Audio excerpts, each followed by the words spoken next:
Nahum. As we said last week, oh look, my map's still here. God is not happy with these people at all. He has given them every extent. They've tried to kill his prophet.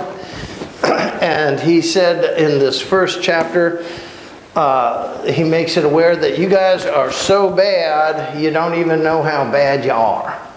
So, of course, he sends his man to make that clear to them. And, of course, becomes the least popular man on the planet because he's saying, you know, you guys, if I like to liken it under this. If I call you a sinner, you can say, well, Chanter, you're an idiot. And because I don't have any judgment over you, right? In fact, I'm prohibited from judging you. God says, don't judge or you will be judged. And, you know, being aware of who I am, I don't judge anybody. Whew. Anyway, the point is, what was the point? The point is, if I say God is upset with you, you can take that or leave it. You know, one over here might say, well, we don't believe in God. Well, we don't think this, we don't think that. And all you people do is pound the pulpit and call everybody sinners. I am not calling anybody sinners.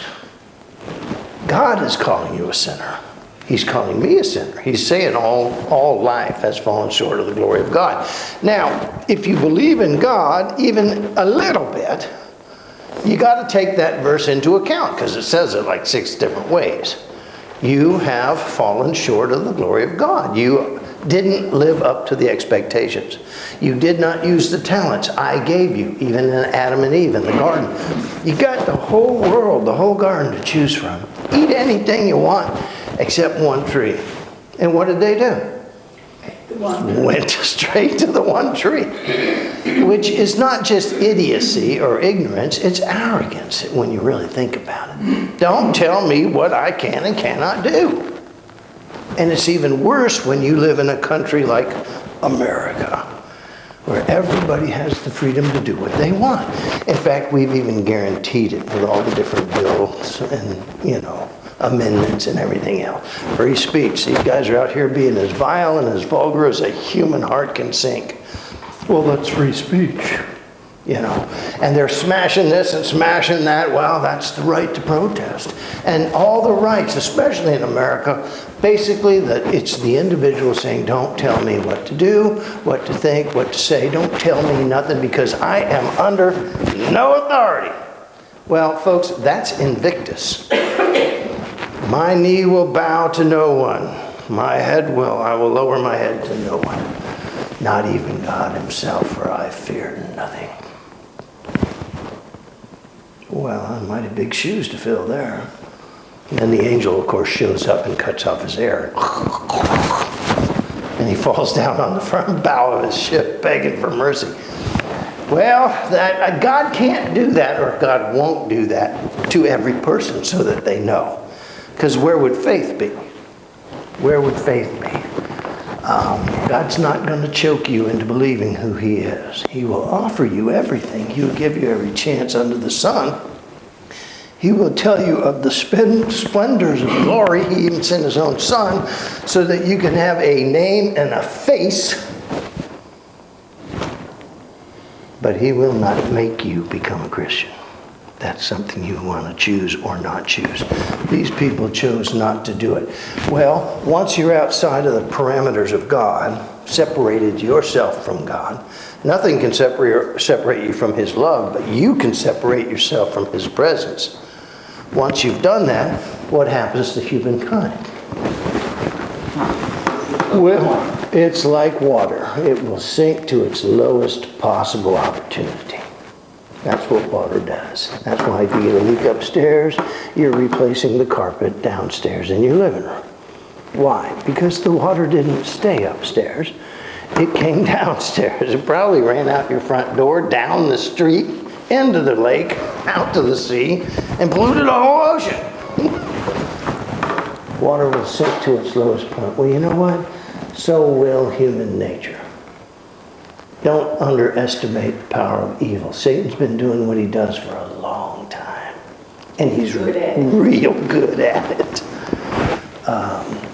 So anyway, we get to a point where we're so bad that we don't even realize how bad we are. Look at bodybuilders. They work out, they work out. Do they get to a point where they work out so much they're addicted to it? They're defined by it.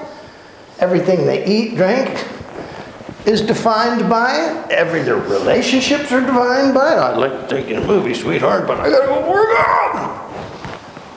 And don't tell me these guys don't exist. I see them all the time. All the time. Carol makes me go to the gym. Huh? I'm over on the old guy's walker. Get it up to 1 mile an hour. These guys are over here going to pick these up. When I put them down. And they're huge. And I gotta ask myself, what does he do to relax? Walks out to work. He doesn't just cook dinner, he's lifting the stove while he's cooking it. Well, let me tell you something. Evil is a lot more fun than being disciplined, or worse, being godly. Being evil is a lot more fun, and it's a lot easier. Satan makes it easy. He wants you to have fun, or at least seemingly having fun. And you're getting a nice warm bath, right? And everybody likes a nice warm. And then it gets a little hotter, and then it gets a little hotter. Like the old story. You put a frog in boiling water, he jumps right out. Put a frog in cold water, slowly turn up the heat, and you'll have frog legs in about an hour. They don't even realize how hot it's getting until it's too late. All right, let's look at chapter 2, because chapter 2 is all about being too late. This is when you start realizing, oh God, maybe he is aggravated. Maybe Nahum is right. Maybe we're in a whole world of trouble. The one who scatters has come up against you. Man the fortress, watch the roads, strengthen your back, summon all your soldiers, your strength.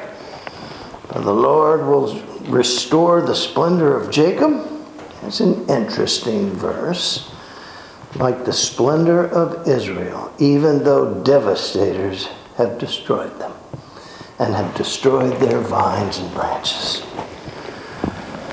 The shields of his mighty men are colored red. The warriors are dressed in scarlet. This would have been the Assyrians. Their chariots are enveloped in flashing steel, and he is prepared to march. The cypress spears are brandished. The chariots race madly in the streets. They rush wildly in the squares. Their appearance is like torches and dash to and fro like lightning flashes. He remembers his nobles, and they stumble in their march, and they hurry to her wall, and the mantlet is set up.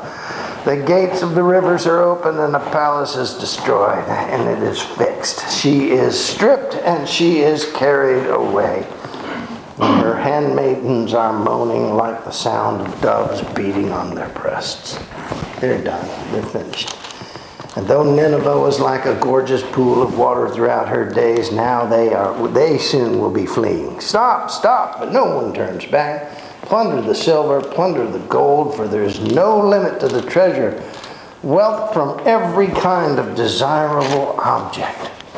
She is now emptied. Yes, she is desolate and laid to waste. This is the destruction now of Nineveh, is what he's talking about. Hearts are melting, knees are knocking, and anguish is throughout the whole body. Their faces are grown pale.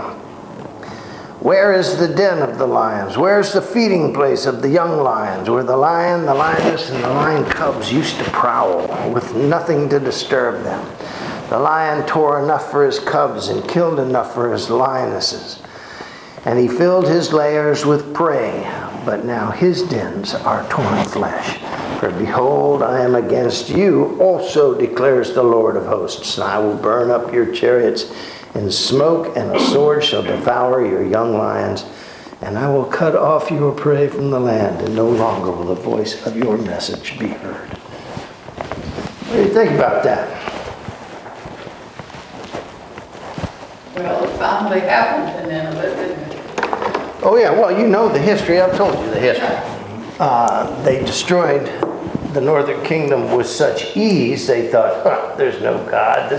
This God either doesn't exist or he's a very wimpy God. So they came down to destroy the southern kingdom, and of course God stopped it there. And says, these people are righteous and holy and unto me. And they would be for another 200 years. 200 years is a long time. But at the time they had good kings that believed in God and worshiped with his people. So they came down here, encircled the city, and laid siege to it, and they were about to destroy it, and that's when God came down and wasted the Assyrians. 187,000 men died. Those who were left went back to Nineveh, but by the time they got there, a new kid came to town, and his name was Nabopolassar. And Nabopolassar destroyed them all and had a son, Nebuchadnezzar, who would become king of the Chaldeans. And that's who eventually, it wasn't really him either, it was his son after that actually came down and would destroy the kingdom. But you know, years would pass, generations would pass. So this is what's going on here at the time. And the question is this. We know how bad these guys were. Chapter 1 made that quite plain. Well, what about Nineveh?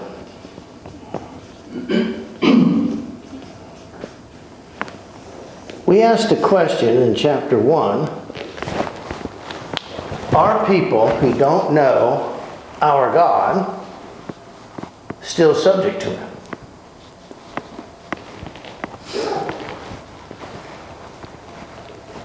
Well, this was the question that Jonah proposed. Are people that do not know our God, don't worship our God, don't give a flippity flop about our God, will they still be held accountable for subject to him? When Nineveh had the first king, he kind of said, I don't know if he knew God. He certainly had heard stories of Egypt and that stuff. And he figured, here's this guy walking through our city. He only got a day through, you know, it was 3 days walk. So he walked to about there. And he said, in 40 days, this place is a parking lot. And the king heard this, saw this, and said, everybody in sackcloth, everybody in ashes right now. What do you think the people might have said about their king? He's crazy. He's crazy. Why do we make him king? We got the greatest army in the world. We're the strongest people right now in existence. Why should we fear this God we don't know anything about? Okay. Well, because he destroyed Egypt. He destroyed the Hittites, the Amorites, the Nozabites, and every other bite in the place until they got to the Promised Land. And then he took them into the Promised Land and destroyed everybody that was there. Now, you don't think a few of those stories got around to Nineveh? Nineveh was probably filled with a lot of these guys running for their lives. So when the king heard all this, this is the God we're dealing with? Mm-hmm. And that's his boy, the ugly little kid that looks like he's been in a fish for a weekend? Yep, that's him. All right, everybody in sackcloth. At least the king had a little brains. I don't know if we can take this God. I don't know if we can beat this God. I don't know if this God can clobber us or not, but why do we need to find out? Everybody in sackcloth, everybody pray and beg this God not to destroy us. And you know what happened? Nothing. Jonah got all upset about it, and this is where the story ends. God asked Jonah a question. Don't you care about these people? You had more compassion for that stupid little plant that grew up over your head to shade you than you have for 3 million people in the city? You see, Jonah didn't know his God either. He thought he did, but he didn't. These people didn't know his God. Now, at the time, they had a king that was not willing to risk it. But sadly, as in all of us, we eventually die. And before we know it, our name is forgotten. Our great laurels and our great victories are forgotten. And a new king comes to power, and the challenge comes back. And they come down here and they say, give us tribute, your gold, your silver, all your articles in your temples, we want them all, and we won't destroy you. Well, they did this. Of course, these kings got worse and worse. And they finally cut off the tribute and said, we don't got anything else to give you. So, well, the new king didn't like that. And so he brought his army around and destroyed them. And then with that victory, cemented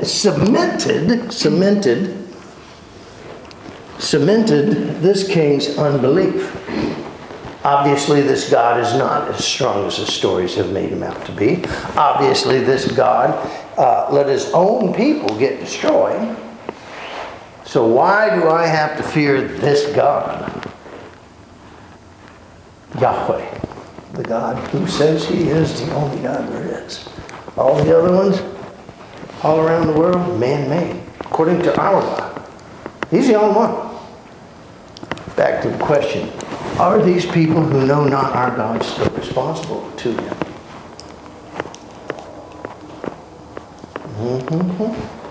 Are we Christians still responsible to him? I mean, it's easy for us to look at the godless heathen and say, well, they're all going to hell in a handbasket. And yet when we turn around or sit down in our chair, what's sitting right next to us? A handbasket.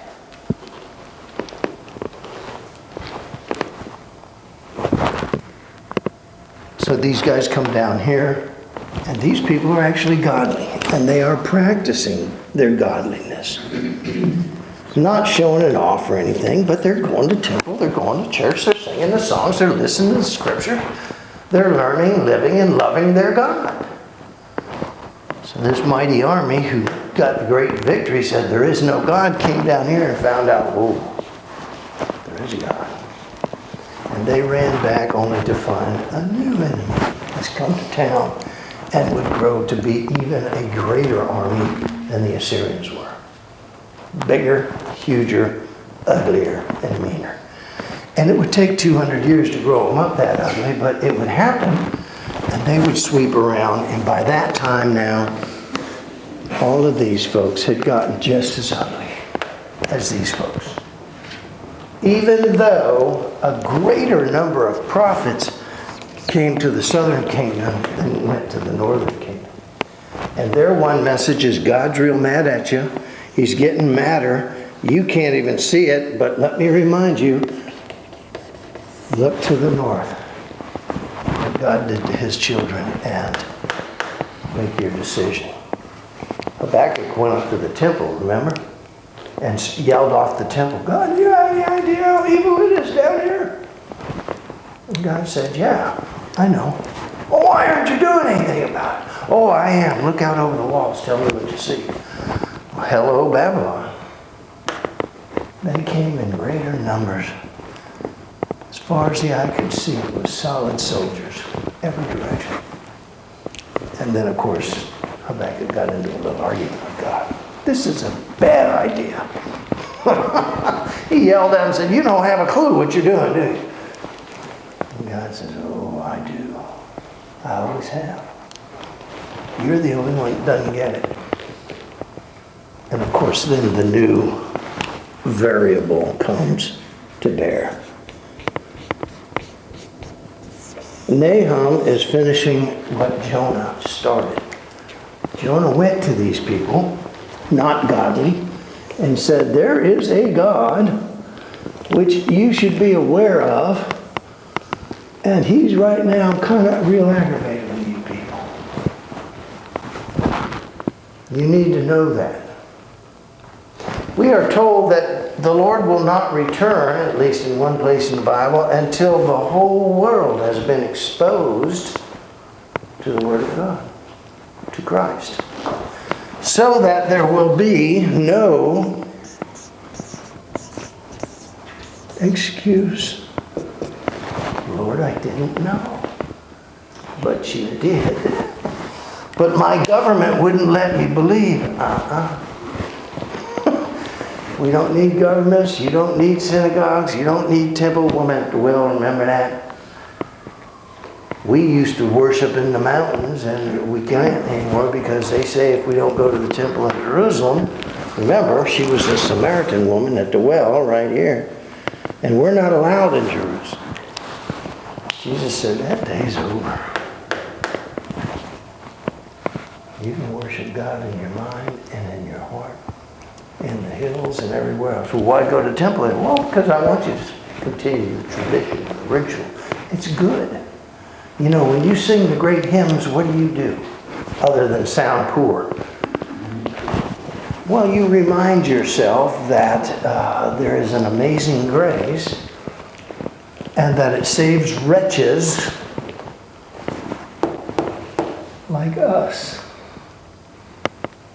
And when you're down and beaten and the world has really pummeled you a lot and you sing a stupid song, I heard it this morning by Alan Jackson. I like that. Boing. He used to be an old spiritual singer before he became countrified. Alan Jackson said, I was standing on the promises of Christ my Lord, and on and on. You know, his hope rests on the promises of God, not anything he can do. And every time you sing that song, you're reminded of that, right? Are you sure of all blessed assurance Jesus is Lord? Oh, what a foretaste of glory divine. If it were not so, I would not have told you. Why does God want us to sing? To hear bad noise? No. You are proclaiming and rejoicing and praising God for all the wonderful promises He's given us and provided for us, and we've seen it with our own eyes. Last week, or 2 weeks ago, I preached on the family. And God said, I will bless, thus I shall bless a man who walks in my ways, who reveres me and walks in my ways. I shall bless his wife, I shall bless his children, and their children's children. And you will see it with your own eyes.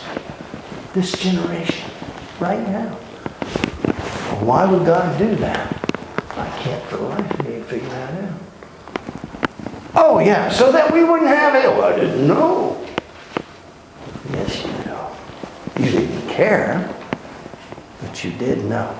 You know what? This is a promise God gave me. Thank God He did. Tom Chanter, I said, yes, Lord. He says, I can forgive any sin save one.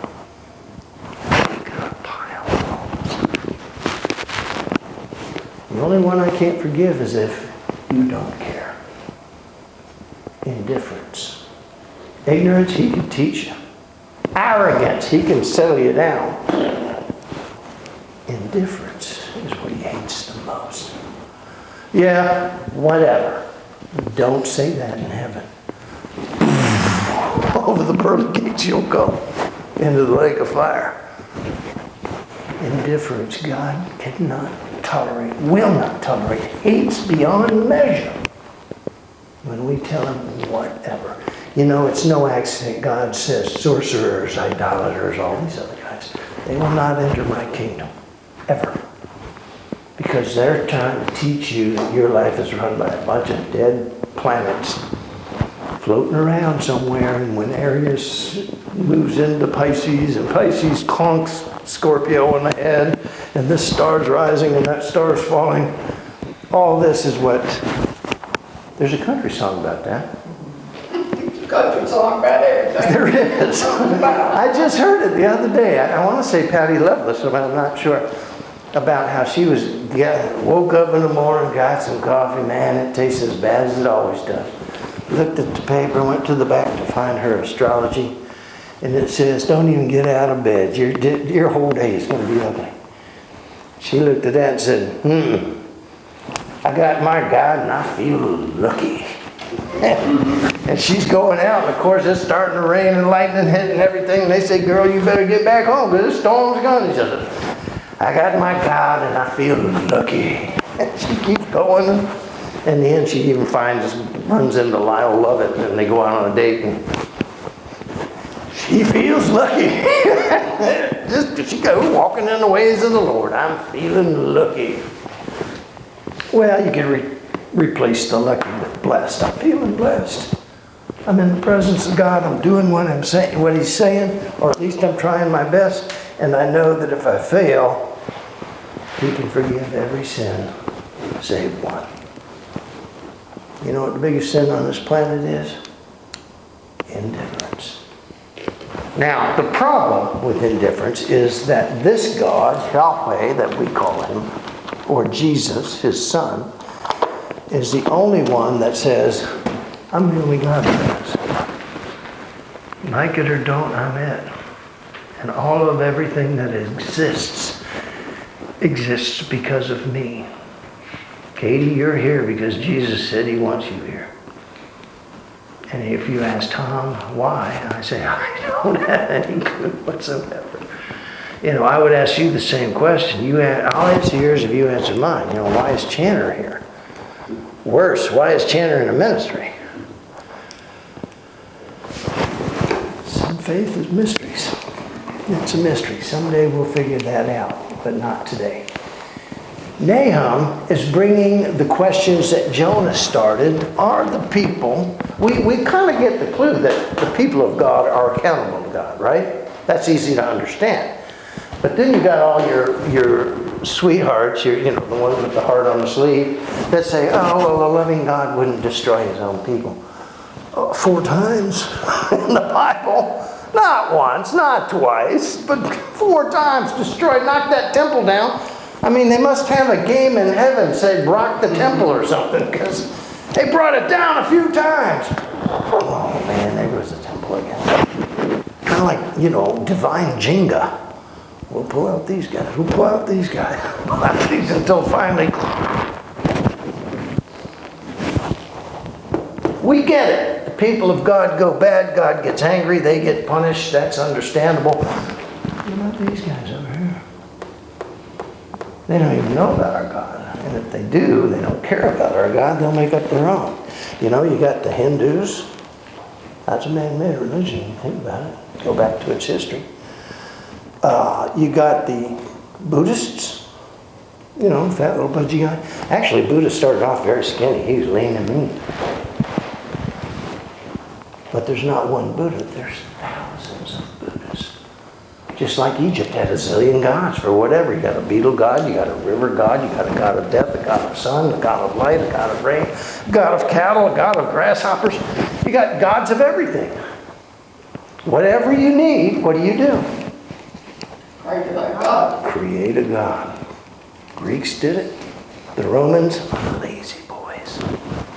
They just took the Greeks and renamed them. How easy was that? Poseidon will now be Neptune, and Hera and all that other stuff. Zeus and Apollo and on it went. Same gods, just a new label, a new brand. Well, did all those gods exist? They did in the minds of those people. Where'd our God come from? Got any idea? Well, he created Adam and Eve, we know that, and then they went off and got bad, and the whole nation got bad, and the whole world got bad, and God flooded the whole place, and we even took the promise of his never to flood it again and made that bad, so that the rainbow is as perverted today as we can humanly possibly make it. Everything which is holy, we turn to manure. That's human nature. We're like water. We sink to our lowest possible place. Until the Son of God, Jesus, came along and said, why do you do that? Why do you let this happen? You do have, or at least you've been given, the ability not to do that. And if you do, even accidentally do that, you have me that can forgive you and edify you, lift you back up. How many see us ever have seen water going uphill? Not often. I know we got a couple of rivers that run the wrong way, but they're really not going uphill. They're running the wrong way because that's downhill.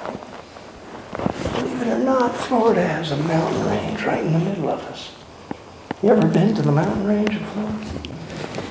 That's what makes the St. John's go north and then out to sea. Same thing with the Nile.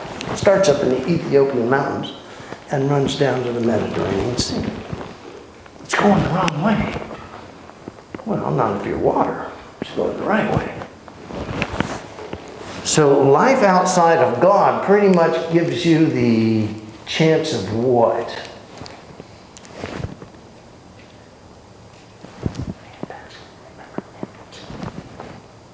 Going to hell in a handbasket. Life outside of God gives you a pretty good shot of demise. No other religion offers you the opportunity to escape.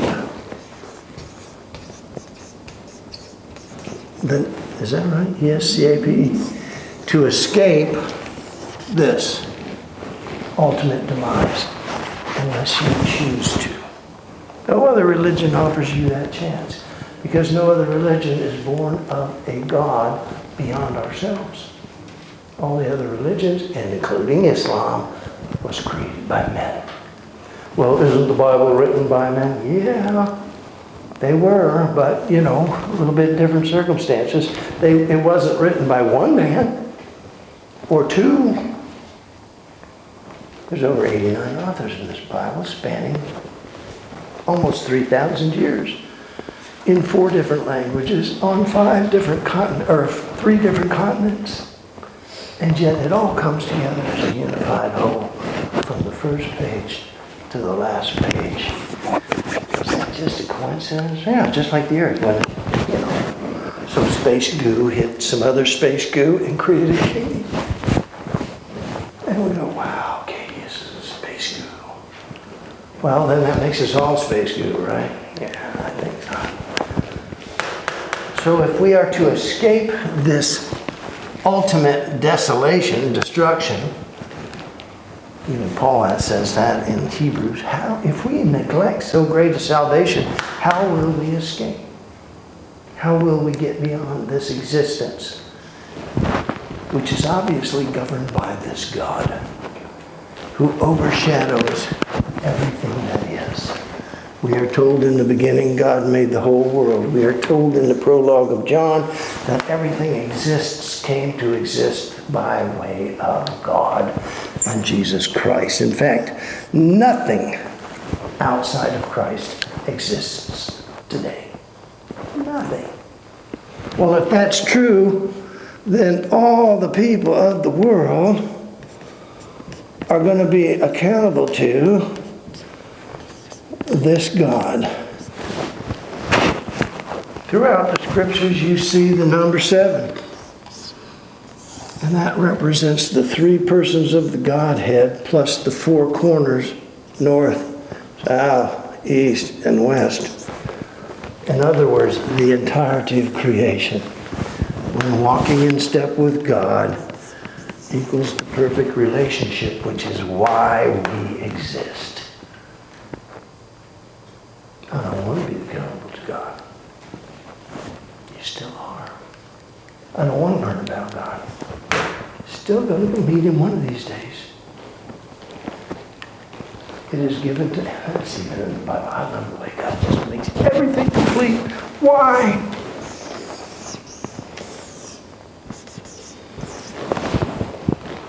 It is given to every man but to die once. One time, you're going to drop dead. After that, you've got an appointment. What appointment?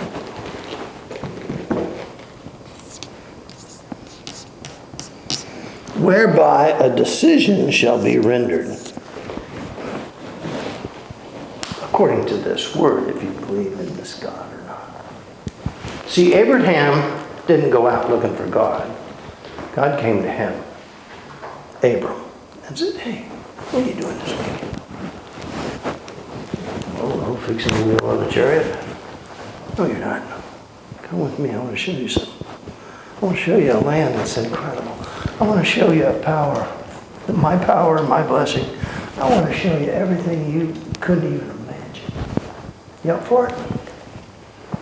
Well, this is who we can blame. See, he said, yeah, I'll go. How many of us would have said, yeah, I'll go? You're going to see a little bit of that in the sermon today. Then this Jesus came. Again, remember, God's seeking us out, trying to find us and say, he only says it 1,000,000 times in the Bible, but that is, come unto me, and I will come back unto you. Return to me, I'll return to you. Your sins are as scarlet, I'll make them white as snow. You don't got to really do nothing. Just come home. Softly and tenderly written. That was Shirley's always singing about. The other Shirley. The Texas Shirley. Sinner, come home. Nahum saying, you've been destroyed. These guys are on their way to destruction. They will be destroyed down here. And when they get back here, and another army will come, and another army will come. Did you ever read Zephaniah? When he sees the great vision of the statue. The golden statue, and the top is gold, and then the next is silver, and next is bronze and tin. The feet are different sand, clay. Well, what that statue represents is all the armies that will come up and destroy and destroy and destroy and destroy. And it's like a Macy's Day Parade. And it spans from, well, if you throw the Greeks in there at the end, it will span all the way up to and the coming presence of the iron, which would be Rome. So it would span from Zephaniah around the 600s all the way down to the birth of Christ. What will we have? Well, we will have a world where army after army is paraded around and destroyed, and then this will come up and destroy. This will come up and destroy, and this will come up and destroy, and new armies will take their place, and this will continue. And even to the end of time, what do we have? We got wars and rumors of wars, right up until the time Jesus shows up and says, you know, I've had enough of this. You've had long enough chances, enough opportunities. Final exam time. Will you leave me or will you stay with me? That sounds terribly familiar. Just before the close of Jesus' ministry, when all the people went away, and Jesus looked at his 12 guys and said, will you leave me also? What was their answer? Peter, see, he wasn't an indifferent guy, but he was darn sure dumb as a box of rocks. He said, well, where will we go? You have the words of life, and you can make lots of bread. And you feed us and take care of us and teach us neat stuff and cool stories. Where would we go? Not quite the answer Christ was looking for, but it'll do. You've got time to learn, if you will. Where would we go? You've got what, I don't know, seems to be the words of life. Should we pay attention to this word? Yes! How many times? You guys, a little faith here. How long am I going to walk with you and you continue to be this stupid? Have you ever seen anybody walk on water? Calm a storm? Feed 5,000 with a cheeseburger? Have you ever seen anybody raise somebody else from the dead? Heal leprosies, diseases that can't be healed? Come to think of it, no, I really haven't. That ain't rocket science, Peter. I'm the Son of God. Oh, and then he finally admits there at the Last Supper scene, the foot washing thing. If you've seen me, you've seen God. We're the same. One and the same. Two different purposes, but the same God. Do you believe it or not? One of them, Thaddeus or somebody, said, well, I guess we have to believe, don't we? Paul said it best. How will we escape if we neglect so great a salvation? They're going to come to this in the 3rd chapter of Nahum. Jonah posed the questions. Are these people that don't know God accountable to God? And if they are, why are they? Nahum's answering it saying God created everything. Even the ones that don't believe, God made them. He We'd like to bring them home, but, people have a choice. He gave us that gift. You can walk away from God. He can forgive any sin, as nasty, as raggedy as you might have become. He can clean you up and make you white as snow, but you gotta want it. One sin He can't forgive, and that's when you look at Him saying, I'm not interested. When you walk away from that, you walk away literally from eternity. All right? That's chapter 2 of Nahum. They got punished. They got punished. Maybe we ought to give this God a little bit more of our attention. Just every once in a while. All right? Let's go.